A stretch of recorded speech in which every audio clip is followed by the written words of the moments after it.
find that a lot of people walk around nowadays um, ignorant of many things, specifically ignorant of the things that are very important to their identity, right?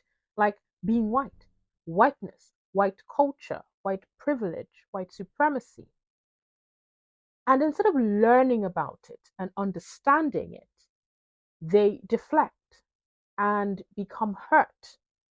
But if you learn something, you understand it, it is understanding the identity that you have taken on. And if you can do that, that self reflection, then you can see how that affects society around you, whether that's positively or negatively. So I decided to make this video for those of my commenters who were asking, what do I mean by whiteness? What do I mean by white culture? Who define themselves as being white and who may take it personally as though saying whiteness or white culture is an insult. I'm making this video specifically for you. Okay? So I'm going to start by defining whiteness. Whiteness is white culture. We understand what culture is, I hope. If you don't, check a dictionary. It's there. But if you understand what culture is, every human has or belongs to a culture, right? Cultures is your set of values, your belief systems, all of that within a certain community. Different cultures hold different belief systems, morals, values, traditions, all of those things. Throughout human history, there's been culture, right? The difference between white culture and other cultures is that there is a certain air of superiority because white culture was created on the basis of the myth of race. And we know that race is not real. Phenotypes, those are real. That is describing the way most human beings look and how they are either similar or different to each other. So, nose size, space between the eyes, type of hair, type of skin, type of forehead, and all these things, and maybe how small or how large the lips are. Phenotypes, right? But race, the idea of race, was to create a superiority within that difference that humans have. And when your culture is creating a superiority and it thinks only in the binary, then there has to be an inferiority or an inferior class, right? And so that is the major difference between white culture and other cultures. Remember, we've always had culture. We've always had culture as humans. But when you decide to create a culture that you spread around the world, you pick and choose who can belong to that culture. But that culture is now superior to every other culture you encounter. And you think other cultures are inferior due to a myth that has been created, then that culture is not great. Doesn't mean you as a person are not great. The culture may not be great. And the thing with white culture is that it leads you to believe that it only is based on skin color because that's how they pick and choose who belongs to whiteness and who doesn't. But you can find other people with the same skin color going through certain oppressions that they should not be going through if whiteness is certainly supreme over others. So there is a double standard when it comes to whiteness. So let me read this definition for you. Whiteness is a privilege bestowed upon you to distinguish you from others, not in a communal way, but in a superior way. So you believe the myth that your given race is better than any other. And if you don't believe that, then your class will be used, or religion, or tribe, or country, or immigration status. Being white used to be an Anglo-Saxon thing, and then the Celts were put in. And then the Irish became white as well. At some point they weren't, but then now they are. right? And then others were added, and then others were removed, and then others were added, right? Asians used to be considered yellow. That is so insulting. But now they are considered white. They are part of whiteness. How does that culture, how does it help? How does it add value to people other than those that are picked and chosen to be part of that culture? Under whiteness, you have white privilege, white supremacy, and the characteristics of whiteness. White supremacy exists when white culture or whiteness has been allocated more power and status than other cultures because of the value placed on their particular skin color. First question you should ask yourself is, why does your skin color, skin that everyone else in the world as human has, why does your skin color, why is it more superior as above other people's skin color? It's a very important question to ask yourself, because if you don't have a true, positive, communal, empathetic reason for that, then maybe that culture is not as positive as it can be or should be. White privilege, on the other hand, is living with the absence of the consequences of not being white. I don't know if you understand me. And so if you are white, if you are part of white culture, you have a privilege, right? You've been granted this superiority. And so you do not understand what it means not to be white. You've always been white. Like I say when I describe myself to people, I'm Nigerian. I've always been Nigerian. I don't know what it means to not be Nigerian. I don't know what it means to be anything other than Nigerian, right? When I was living in Nigeria, everyone was Nigerian. We don't know anything about skin color. We know about different tribes, right? But we all looked alike. We were all Nigerian. We all understood each other. But we didn't understand what it meant to be Ghanaian or Kenyan, right? So we had that privilege of being Nigerian. Now it's not negative, because Nigeria is a country of its own, has its own culture. There are other cultures within Nigeria, right? But when you live with that privilege and you don't know what it means to be Ghanaian, from Benin, Nigerian, from Kenya, from Uganda, then you have a privilege of being Nigerian, don't you? It's not necessarily a bad or a good thing. It's just that you are ignorant of what other people know about being other things that are not Nigerian. That's the same thing with white culture.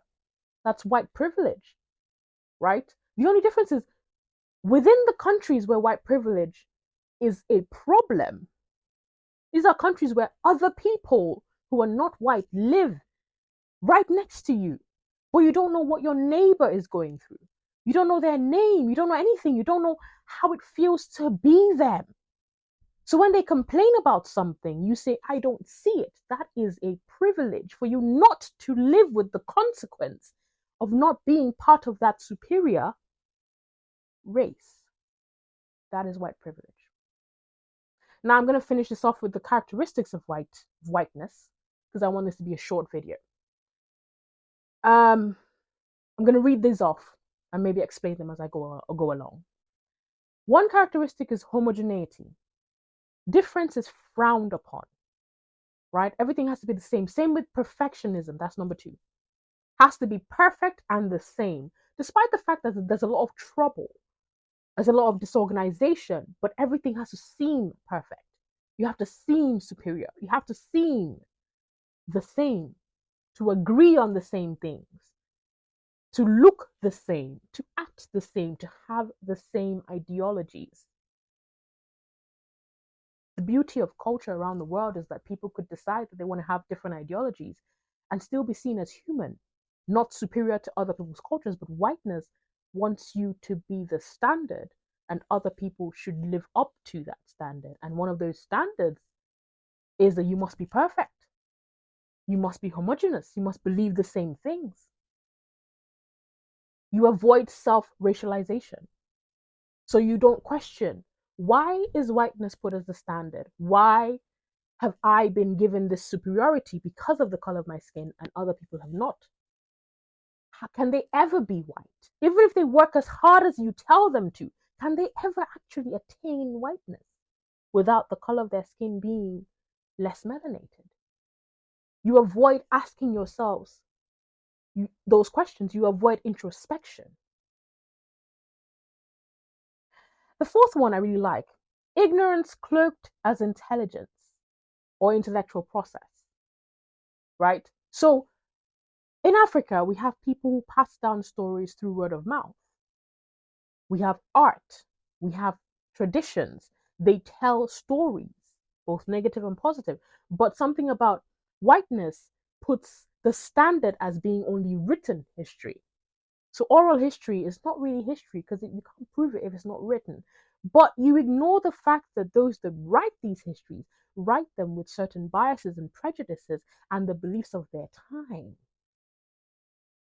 which happens to every form of storytelling through time. But you believe that going to going through Western education is the superior form of education. No other form of education is good enough, can even be the standard, should even be the standard, except the education that is promoted by whiteness. And so within that, you are ignorant of other things, of other types of knowledge, of other forms of education. It's wonderful. The fourth one, or I think that was the fourth one, the fifth one would be individualism. The idea that the individual is superior, right? If you pull yourself up by the bootstraps, if you work hard enough, your family, your community, they don't matter. You are the one. If you make enough money, doesn't matter anyone else. The individual, and you forget the balancing act of having other people as part of community, whether it's family, whether it's friends, whether it's colleagues, whether it's people you live around, neighbors. No, everything is individualized so that people are pit against one another. And when that doesn't work, you find an individualized group to pit against another group where everyone finds a very weak thread of communal thinking and then attack other people rather than trying to work together and listen to each other, because every individual, despite being important, is also as important as the community that they are able to create. But community is frowned upon in whiteness. Next one would be the use of institutions, power hoarding. So, despite the fact that you sell this idea of individualism under whiteness, you use big companies and big corporations and you hoard the power to bolster your status so you can make decisions on behalf of other people, forgetting that you are also prejudiced and biased in those decisions. And you don't even ask the people you're making decisions for. And these people, because they don't have that power and status, you tell them, give me more power and status and I'll fight for you. And so they do that blindly, and you just hoard more power and status and give them peanuts. The next one is monotonous gendered roles and bland sexuality. Monotonous gendered roles. There is a way it's meant to be done, patriarchal, paternal, blah, blah, blah. Even if we give you some leeway, this is how it's always been, this is how it must always be. No change. You uphold stereotypes and race, despite the fact that race has been proven to be pseudoscience and myth. You still uphold it because for some reason you need to feel that you are superior to others. Whether it's from fear, whether it's from beats me. Oppression as lifestyle, right? This is a very important one because if you don't feel like you are oppressing other people, then are you really part of the ideals of whiteness? You have to be number one. You have to compete. You have to be top because you are taught that.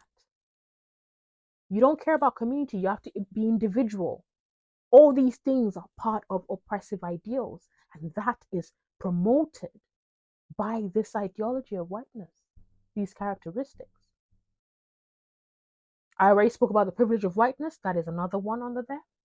Supremacy thinking. That's another one under there. The right to comfort. So even as you don't self inflect, you want the right to be comfortable. You have the fear of open conflict, the fear of self evaluation, and you do it insidiously because it is a fear. Because it is a fear, because you are scared of being shamed, you're scared of feeling guilty, you're scared of seeing the things that this culture makes you believe and do, you want to be comfortable. You don't question, you don't evaluate, you don't read, you don't research, you don't ask questions.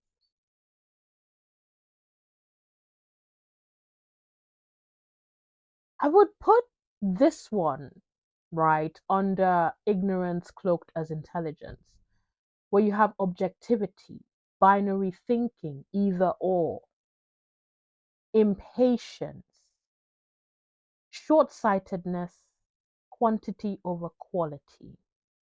This idea that everyone has to be objective, logical. Emotions are not, a primary thing. Don't always be so emotional. Don't even think with your emotions at all. Don't even take them into consideration. Yet, you ask for the right to comfort because of your emotions and your fear of self evaluation, right? Binary thinking, if not white, then this, right? So if we don't uphold this superiority, someone else will do it and they will make us inferior. But what if it wasn't just binary thinking? What if there's a myriad of options? What if it's a spectrum rather than either or, always a division? What if it's a spectrum? What if there are different options? Right? What if it's a spectrum? What if there are different options? What if it's not always black or white? What if there's yellow, red, green, blue, cream, violet, purple, different shades of different spectrums? But you've been led to believe that being objective as opposed to subjective, as opposed to both objective and subjective, as opposed to any other thing. You've been led to believe that only your way of thinking, which is ignorant of every other way of thinking around the world, is the right way, the superior way. Under right to comfort, I would put victim mentality, fragility. Instead of taking on the task of self reflection, you begin to feel like a victim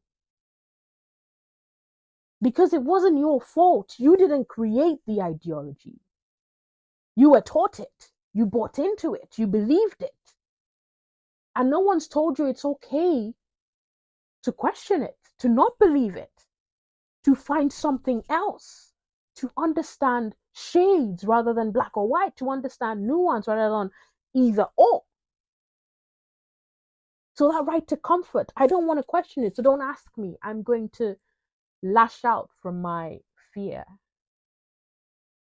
I'm going to pretend to be objective despite the fact that I'm quite scared of what is going on. And we see it and we try to tell you, but there is a wall that you have put up.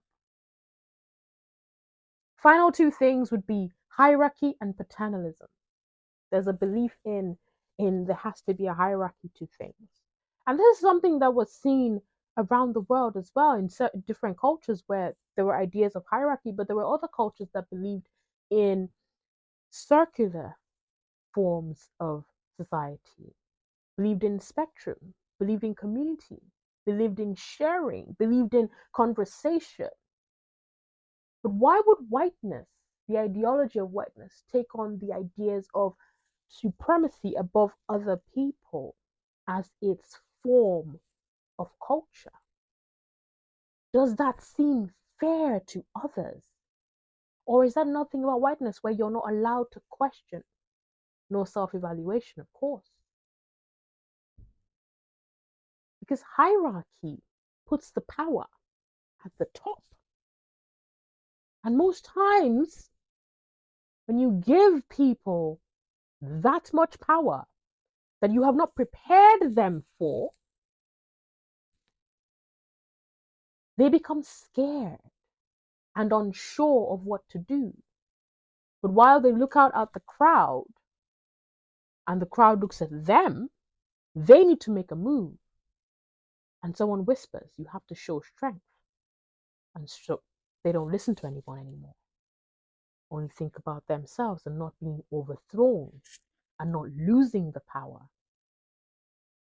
Because community did not teach them what to do with power, how to share power. Again, things are tools that humans are meant to use. Power is one. You can either share it and use it positively or hoard it and it ends up negative. And the effects are not only on you, but on other people who gave you, because that is a tool people give others, who gave you that power. The final thing is I think that's constant appropriation. Always appropriating other things and then saying that that is whiteness. In the US of A, music is appropriated. Other people's forms of dressing and culture, forms of language, appropriated. Appropriation is different from appreciation or having something become part of a culture that everyone shares. That means having it become it without, not forcefully, but just naturally. Appropriation is taking it and saying, this is ours. It was never yours in the first place. It's ours, it's always been ours. It's never yours. Erasing other people's histories and claiming to be the one who invented it. It's important to understand that community is important. Other people, sounding boards, discussions, conversations are important. It's important to understand that no one is more superior than anyone else, as far as we're all humans. But together we tend to create wonderful as well as destructive things. And if we cannot find that middle ground, if we cannot work together, then it's always going to tilt towards more destruction than wonder. And there's a lot of wonder around us. So I've defined whiteness. White culture, white supremacy, white privilege, and the characteristics of whiteness. This is not personal. It's for you to begin your introspection, to question, to understand, to acknowledge, to shirk ignorance. It's for you to see past the simplistic things that you've been told are the truth. Because truth is a matter of perspective. And even with that, you must always ask other people, do you see this perspective as well? And even when it seems as though a lot of people are agreeing with a negative perspective, you must ask why? And how is this affecting others who do not agree with this perspective? That is how you will know what part of the spectrum you are falling on, how you're going, how you're adding to society. Because everything we do as individuals, as part of community, it's a ripple effect, affects generations. I'm going to end with a final definition for whiteness that I came up with. I'm going to put it up here on the screen. Whiteness is a pan-ethnic identity merging certain populations that fit its ever-changing elitist characteristics into a single race, despite the fact that race itself is based in myth. It is a negative social construct. Social constructs are things that we agree upon to build society. But when only a certain group of people agree upon a certain construct to be superior and to impose their ideas onto others and oppress them for economic power and status, for financial, for social power and status, then it is negative because it affects others negatively, specifically a majority of the world. I hope this video has gotten to the point. I hope it reaches who it needs to reach. And I hope we do better as far as our ignorance. Because yes, I am also ignorant in many things. In many things. But if you try to learn every day, you become less ignorant. And you don't only learn from people that look like you, speak like you, act like you. You must learn from others who are different from you. You must question everything. You must, don't just, I don't have any words.